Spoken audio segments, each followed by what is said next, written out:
Нека не забравяме, че все пак този матч е в Санта Морика, не е в Арена Армеец, или как се казва сега, Арена София. Така че...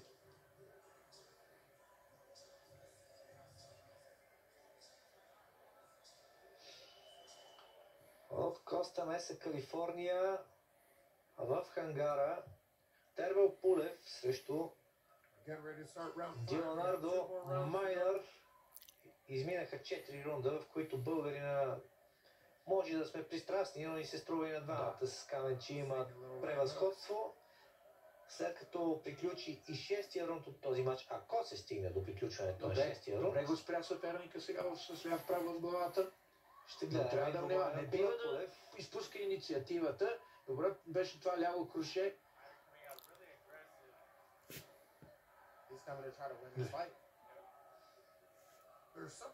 Наистина силен е физически американецът, но ако трябва да правим оценка на неговата техника, отстъпва много на Пулев. То затова не може да стане и истинска схватка, тъй като той предпочита в близката дистанция по-скоро да се бори. Но това беше един добър десен прав на американеца, трябва да му го признаем. Orange County, not known for a lot of Bulgarians. Evidently, Costa Mesa, California, they are here in droves.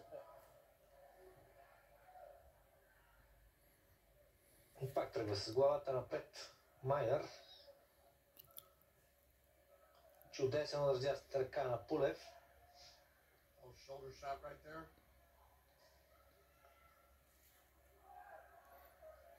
На лявото рамо на Тервел Пулев се появи някаква подутина, някаква травма дали не получи там.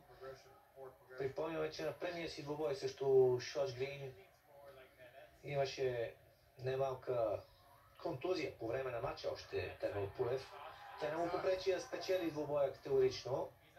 Тогава с фрактура на реброто си тръгна Тервел Пулев. Сега има някакъв проблем с рамото, струва ми се.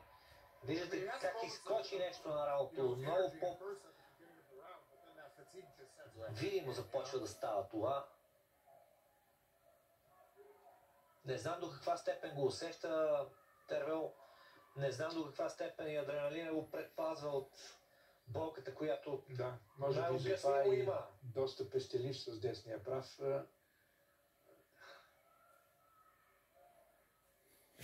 Да. Не знам до каква степен ограничава движенията с лявата му ръка, тази подутина. Пак десен прав.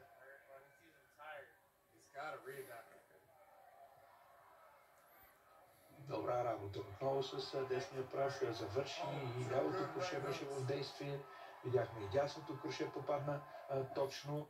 Остава 10 секунди до края. Сега ако чудесна работа, още един път размина се с десния прав